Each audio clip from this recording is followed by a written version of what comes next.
Hello students, आज हम पढ़ेंगे प्रोबेबिलिटी। तो प्रोबेबिलिटी क्या होता है? Probability is chances of anything to occur. Probability is chances of anything to occur. किसी चीज़ को होने के कितने चांसेस है उसे हम प्रोबेबिलिटी कहेंगे। एग्जाम्पल से समझते हैं इस चीज़ को। एक डाई लेते हैं, जो लूडो खेलते वक्त आपने देखा होगा, डाई होता है। तो उस डाई में कितने फेसेस होते हैं हमारे पास? 6 फेसेस, है ना। 6 फेसेस होते हैं। उसे डॉट से रिप्रेजेंट किया जाता है। उसमें होते हैं 1 डॉट वाला 1 फेस होगा, 2 डॉट वाला 2 फेस होगा, 3, 4, 5 और 6 फेसेस होते हैं। इसमें नंबर ऑफ डॉट से रिप्रेजेंट किए जाते हैं फेसेस को। तो ये जो टोटल फेसेस हमारे पास होते हैं, ये जो टोटल फेसेस होंगे हमारे पास, 6 फेसेस है हमारे पास, है ना। 6 फेसेस। ये एग्जाम्पल हम ले रहे हैं किसका? डाई का। तो 6 फेसेस हमारे पास टोटल। तो ये जो 6 फेसेस हैं, इनको हम कहते हैं आउटकम्स। ठीक। ये जो टोटल फेसेस होते हैं, यानी कि जो टोटल नंबर्स हमारे पास है वो है 6। तो ये हो गए हमारे आउटकम्स। अब क्या होगा, इसी आउटकम्स को आप एक सेट में लिख दो। 3, 4, 5, 6, ये एक सेट बन गया। तो इसी सेट को हम क्या कहते हैं? Sample space. प्रोबेबिलिटी आगे चैप्टर समझने के लिए ये टर्म्स आने बहुत ज़रूरी हैं कि आउटकम्स क्या हुआ और सैम्पल स्पेस क्या हुए। तो ये हमारा हो गया आउटकम और ये हमारा हो गया सैम्पल स्पेस। ठीक। एक कॉइन का एग्जाम्पल लेते हैं। कॉइन, ठीक। कॉइन में हमारे पास कितने फेसेस होते हैं टोटल? 2 फेसेस। एक हेड होता है, एक टेल होता है ना। टोटल कितने फेसेस होते हैं हमारे पास? 2 फेसेस। तो इसमें टोटल आउटकम्स हो गई 2। ठीक।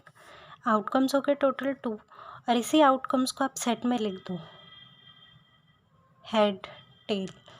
इसी आउटकम्स को सेट में लिख दो तो ये हो जाएगा इसका सैम्पल स्पेस।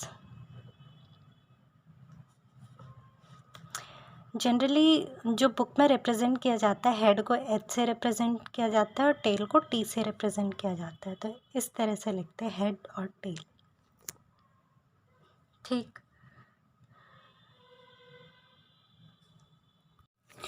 तो आपको समझ आ गया आउटकम्स क्या होते हैं, सैम्पल स्पेस क्या होते हैं। अब एक टर्म है sample point. Sample point, sample point क्या होता है? These are elements of sample space.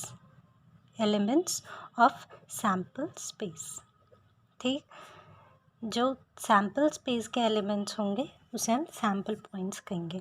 जैसे इसमें सैम्पल एलिमेंट्स कौन से हो गए? एच और टी, हेड और टेल, इसमें सैम्पल एलिमेंट्स होंगे। डाई में देखें, डाई में कौन से हो गए सैम्पल पॉइंट्स? 1, 2, 3, 4, 5, 6 इसके एलिमेंट्स हैं, तो वो उसके सैम्पल पॉइंट्स हो गए। अच्छा, एक क्वेश्चन है एनसीईआरटी का, एक एग्जाम्पल में दिया गया है। 2 coins, a 1 rupee coin and a 2 rupee coin are tossed once. Find the sample space. एक 1 रुपी का कॉइन है, ठीक। एक 2 रुपीज़ का कॉइन है, ठीक। इन्हें टॉस किया जाता है वंस, ठीक। हमें इसमें सैम्पल स्पेस फाइंड आउट करना है। सैम्पल स्पेस, सैम्पल स्पेस हमें पता है टोटल आउटकम्स का सेट। तो हम पहले इसका आउटकम निकाल लेंगे और उसे सेट में रख देंगे, तो हमारा आ जाएगा सैम्पल स्पेस। ठीक। लेट देखो 1 रुपये कॉइन का आप ले लो H1T1, ठीक है, हेड और टेल, ठीक है। 2 रुपये कॉइन का आप ले लो H2 और T2, इसका हेड 2 रुपये कॉइन का हेड और 2 रुपये कॉइन का टेल। तो इसके आउटकम्स दोनों को एक साथ टॉस किया गया तो उसके आउटकम्स क्या होंगे? या तो हो सकता है कि दोनों में हेड आए H1 H2, ठीक, या तो हो सकता है पहले वाले में हेड आए दूसरे वाले में टेल आए H1 T2, या हो सकता है पहले वाले में टेल आए दूसरे वाले में हेड आए, पहले वाले में टेल दूसरे वाले में हेड, और एक दोनों में टेल आए। और कोई पॉसिबल आउटकम्स हो सकता है? नहीं हो सकता। तो ये हमारे हो गए आउटकम्स। अब इसी को हम सेट में रख देंगे। तो ये हो गया हमारा सैम्पल स्पेस। ये एनसीईआरटी का फर्स्ट एग्जाम्पल है। ये हो गया हमारा सैम्पल स्पेस।